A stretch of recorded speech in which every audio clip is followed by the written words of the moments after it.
Hello everyone, it's me, ang Daragang Maytay, Igma Posturang Vlogger. So for today's video guys ay ipapakita ko po sa inyo ang amin pong simpleng pamumuhay dito po sa Sugod. So when we say Sugod guys, it means po ay bukid. So yes po, bukid po. So dito po ay tahimik lang po ang aming pamumuhay. So tahimik po ang paligid, masarap ang simoy ng hangin, and also konti lang po yung tao na naririto. Pero masasabi ko pong masaya ang buhay dito sa bukid. So ayan po, so kung makikita nyo po ay nagluluto po ako dyan ng sinangag na kanin. So para po sa aming almusal. So kasama ko po ngayon sa aming bahay, sina mama, papa, and also yung isa ko pong kapatid. So ayan po. So ganyan lang po kasimple yung buhay na meron kami guys. Kung makikita nyo naman 'di ba? Diyan lang ako nagluluto. So gamit lang po namin ay panggatong. So dahil nga po kanina medyo basa po yung gatong namin, kaya ayan nilagyan ko po ng kawayan para po siya ay lumiyab. So ayan po.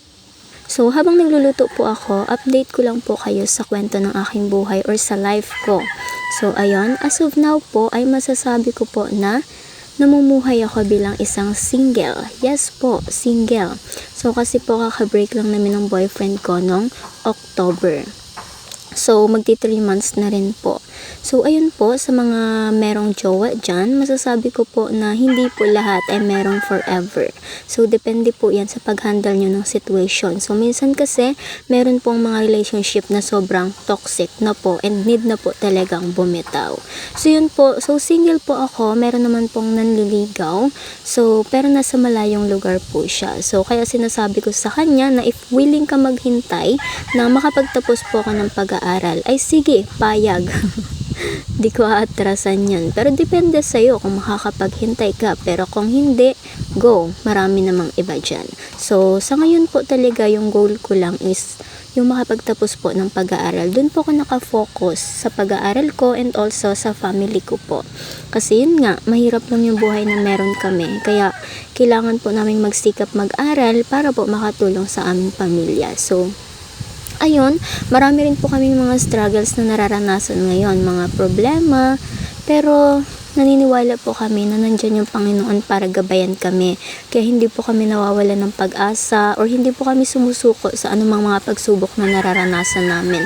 So, ganun naman po dapat, 'di ba? Kasi sabi nga, hindi naman tayo bibigyan ni Lord ng pagsubok na hindi po natin kayang lampasan. So, binibigyan po tayo ng mga pagsubok na yan or pinapahintulot yung mga pagsubok na yan dahil alam niya po na matatag tayo, na malakas tayo, alam niyang kaya natin.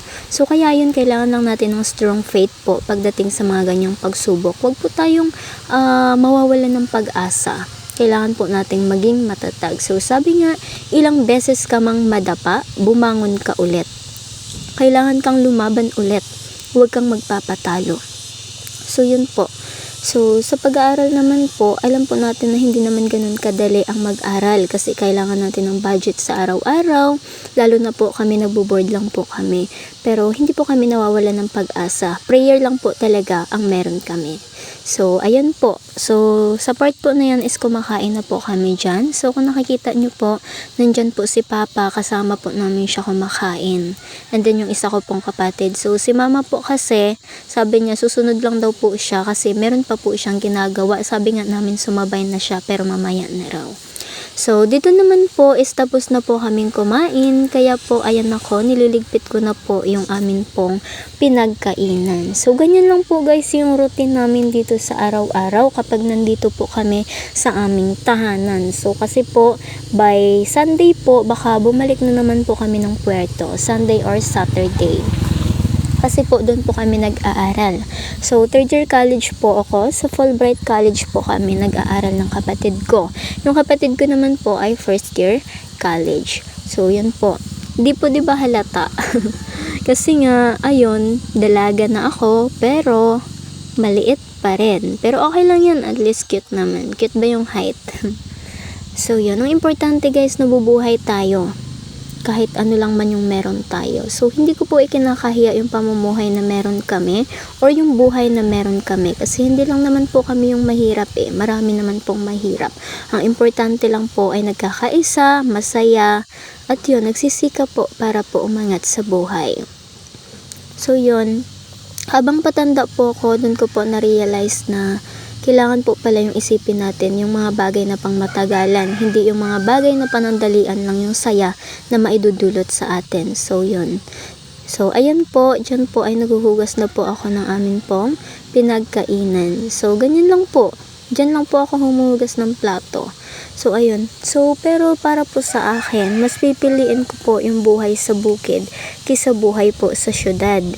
Kasi sa syudad po, maingay yung yung mga sasakyan, tapos hindi ganun ka yung simoy ng hangin, hindi po kagaya dito sa bukid na sobrang tahimik lang po ng paligid and makakapag-isip ka po talaga ng maayos.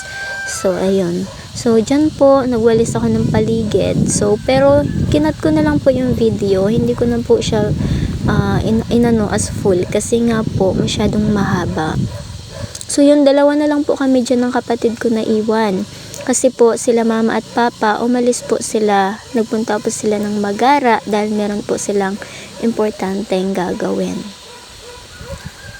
So yun guys, basta patuloy lang po tayo sa hamon ng buhay, wala pong sukuan, anuman po ang mangyari. Wag lang po tayong makakalimot palagi magdasal sa Panginoon. So, ayun, sa lahat po ng mga struggles na nararanasan natin or any problems na dumarating, kailangan lang po ng faith and trust sa atin pong Panginoon.